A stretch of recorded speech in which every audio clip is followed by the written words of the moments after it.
guys, my name is Anna and I'm making this video because I think that it needs to be online, because this is really serious stuff to know if you are going to Sweden. So if you're going to be an exchange student and you're going to Sweden or any kind of Scandinavian country, because probably the culture is kind of the same there, stay tuned.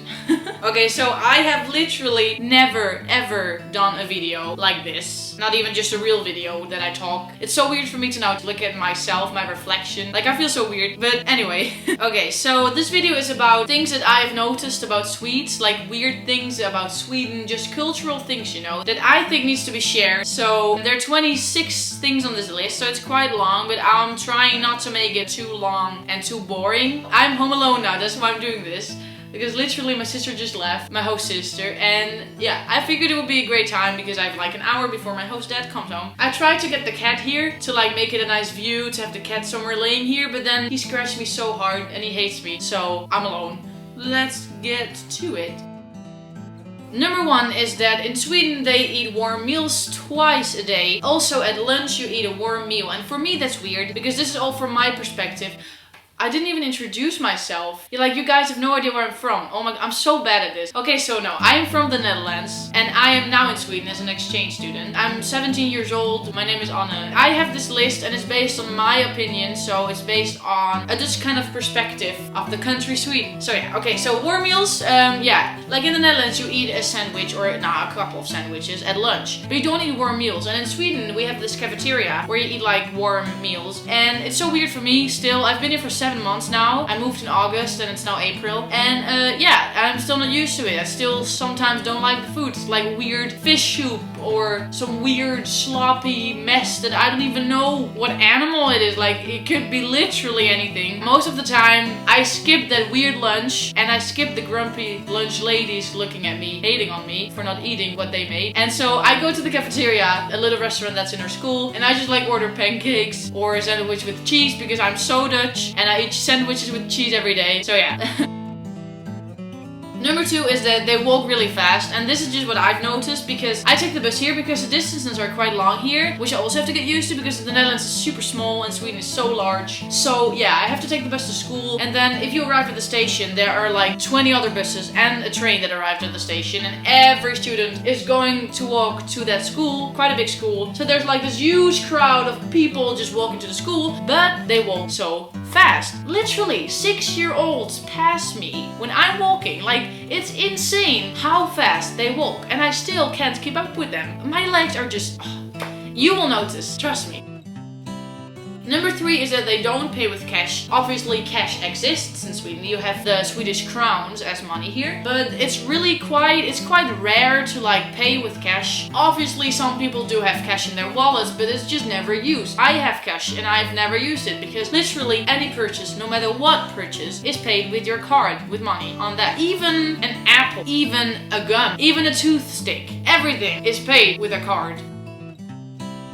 Number four is that everybody puts up their shoes when they enter a building. And I kind of get that because it's just hygiene. Shoes are dirty, blah blah blah. But the thing is that they are so strict about it. Like, I still forget it sometimes. And if I, in my house, pass the line of the hallway where there's the no shoe zone over there, everybody freaks out. Like, Anna, you forgot your shoes. Take them off right now. And I'm like, okay, yeah, sorry. They're so strict. And I even heard that some schools in Sweden have the no shoe rule. And some offices somewhere. I haven't seen it, but apparently they exist. So yeah, they're quite strict with putting your shoes off.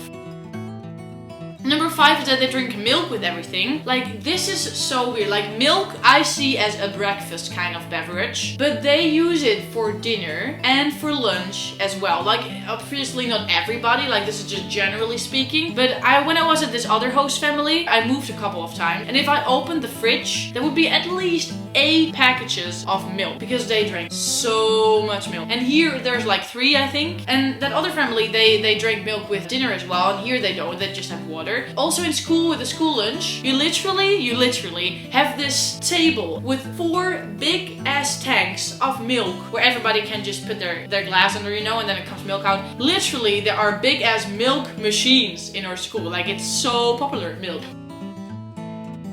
Number Number 6 is that they all have long hair, and with all, I mean literally everybody. Me and my girlfriends, we started analyzing Swedish boys and the new fashion trends and those kind of things. And it's fashion in Sweden now to have long hair as a boy. It's the newest trend. Everybody's growing their hair. They have like at least like somewhere between this. They have their hair like that. It's fashion. And the man bun is totally fashion here.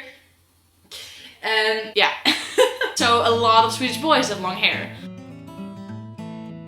Number 7 is that ketchup is eaten with a lot. I just noticed that they use ketchup for a lot of things. You have free ketchup at McDonald's, like unlimited. They use ketchup as a sauce for their pasta as well. Like in the Netherlands we have like tomato sauce, you know, but not ketchup, like just a tomato pasta sauce, you know, that you mix with your pasta. But here they literally squeeze this ketchup bottle on their pasta and then blend it. But just for other meals as well, like for literally everything there's always ketchup. Number 8 is that all the cars will stop for you. If you have a crossroad, it's the law that you have to stop your car and let the pedestrian go. But here they actually listen to the law because they literally always stop. And that's just so good. In the Netherlands, I have to wait for fucking 10 minutes or something before there's one car that stops for the crossroad. Like, it's so frustrating in the Netherlands. And here, like, it's so good that you actually don't have to look for the cars if they're gonna stop, because it's just 100% guarantee that they will stop for you. So good. Number 9 is that the trains are quite luxurious. For me it is. Well, I don't take the train that often. Well, I do it here like once in a weekend, but I barely use the train in the Netherlands because everything is so small, everything is so close to each other. I just bike to everything. But here in Sweden it's not. So, but if I am in the train, I feel so good because there's like plugins for your phone to charge, windows and curtains and big ass chairs, and then there is Wi-Fi in the train, and it's a comfortable place to be. Number 10 is that they are all really tall. This is actually what my Mexican friend wrote on this list because she noticed that. And I kind of get why she put it on the list, because Sweden is number 2 on the list of tallest populations of the world. Number 1 is actually the Dutch. Yeah, we're all really tall. And I kind of get that she thinks that because literally everybody is just so tall. Number 12 is that they think about the vegetarians, and I mean it in like they would always, at every place, they would have like this special section for vegetarians or vegans or lactose or whatever. Like in my cafeteria at school, they have this special list that you can put your name on if you don't want to have meat, if you don't eat fish, whatever it is, and they would like make an exception for you. They really think and take care of those people.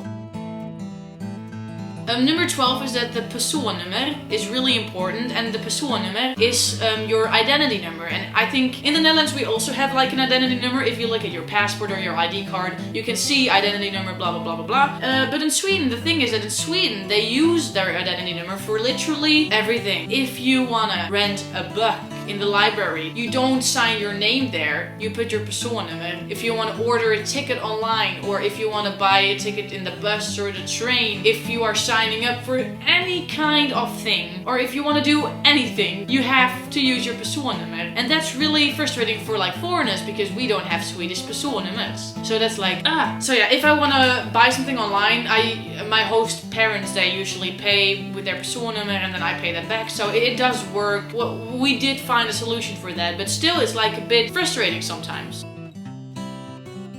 Number 13 is that they all have smartphones, and I again mean with all, everybody. If I'm in the bus and there are people coming in, there's kids coming in, literally 8-year-olds in the bus with their iPhone 6. And I'm like, In the Netherlands, it's not normal to have like a phone if you're at least under 10. I noticed that a lot of old people here also have like phones and they know how to use it, so that's really good. But like young kids. Number 14 is they don't have WhatsApp, and if you're Dutch and you're watching now, you would totally get what I mean if I say that literally everybody in the Netherlands has the application WhatsApp. That's like an application to talk to other people, like Kik or Facebook Messenger and stuff. But the thing is that if I make a new friend here in Sweden and I have their number and stuff, they don't have WhatsApp. So it's kind of hard to talk because every country has like this one main application that they use to talk to each other. And in Sweden, it's either Messenger, which is kind of okay, but quite a lot of times they use the Snapchat chat, if you know what I mean. Like if you swipe all the way to the left on Snapchat, you have this chat thing, and there they talk on. The Snapchat chat is so like frustrating because you can't have groups chats or nice thing. It's not. I don't like it. Dutch WhatsApp. That's just a match.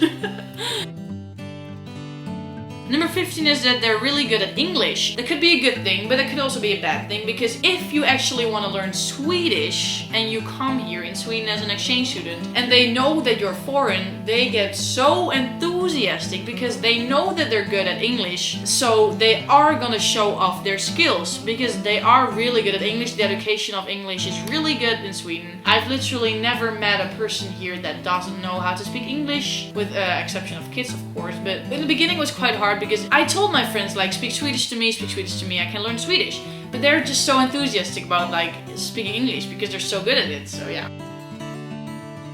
Number 16 is the word lagom. And this is a Swedish word, and if you're Swedish, you totally know what I mean, but it's awesome. The word lagom is a Swedish word that means not too much, not too little, but the perfect amount. And that means just literally perfect. It's so hard to explain, but like, oh, if you're at McDonald's and somebody asks you like, how much salt do you want on your fries? And then you don't want a lot of salt because that's gross, but you don't want your fries to not be salty enough. So you say lagom, and they would have just the perfect amount of salt on your fries. Or if you're at a restaurant or a cafe and you order a coffee and they ask, how much milk do you want in your coffee? And you say lagom, you would be satisfied because it's just perfect, and it's just the perfect amount. It's just, that word is so cool. Number 17 is that if you're under 18, you can't really do a lot, and I mean that as in going out and stuff, because it's really strict in Sweden, the rules about alcohol and clubs and bars and stuff. If you want to buy alcohol under 3.5%, you can do that if you're 18. If you actually want to buy like the big alcohol above 3.5%, like vodka and stuff, those big things, you have to be 20. But you can only buy it at this store called Systembolaget, which is authorized by the government, so it's a shop of the government, so it's like quite strict. So there's literally one shop where you can buy like the big alcohol, and like you can't go into clubs or bars or pubs or anything if you're under 18. And they're actually really good at surveilling. I tried, but I never got in.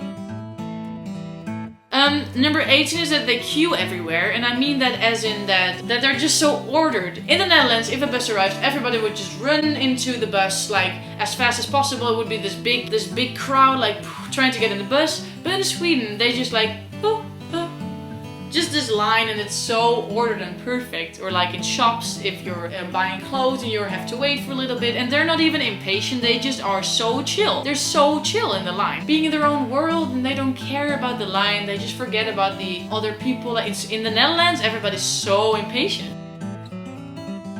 Number 19 is that the word yes in Sweden is ja, but you would probably hear a lot, because that's just shorter. It's like slang for ja, and they just use that so much. If you tell a story to a person, you're not even asking questions to that person, you just tell a story. They would just, during your story, they would be like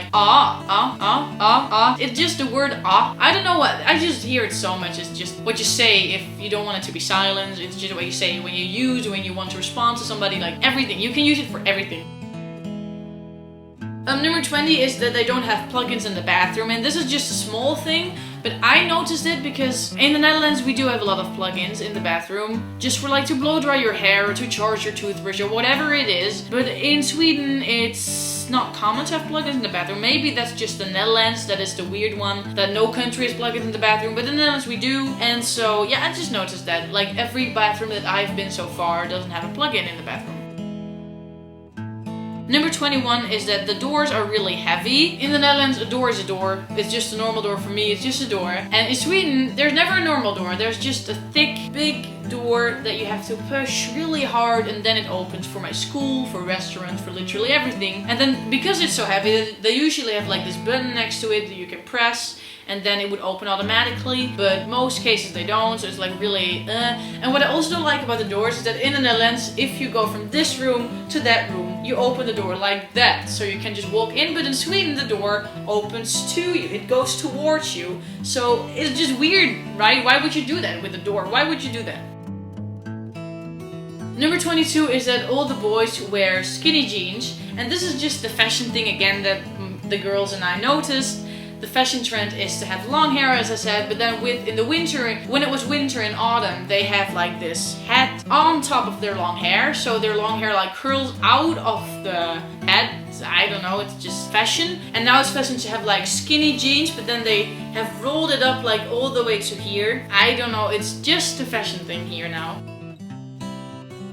Number 23 is that this is the stereotype, which is actually not true, that everybody is named Lars, Sven or Björn. I know so many boys though that are called Lars, Sven or Björn, but not everybody. I expected that literally everybody would have this typical Swedish name, but no, of course not. But 24, however, the last names of the stereotypes of Sweden are actually true. They're all called Larsson, Svensson, Nilsson, Andreasson, Gustafsson, Fredriksson, Johansson. Every last name ends with son, because that's kind of a history thing. The history was that you would get your father's name with son behind it. So if you're a boy and your father is named Lars, your last name would be Larsson. That's just a thing, but now they don't have that anymore, but that's why still there are a lot of last names like that.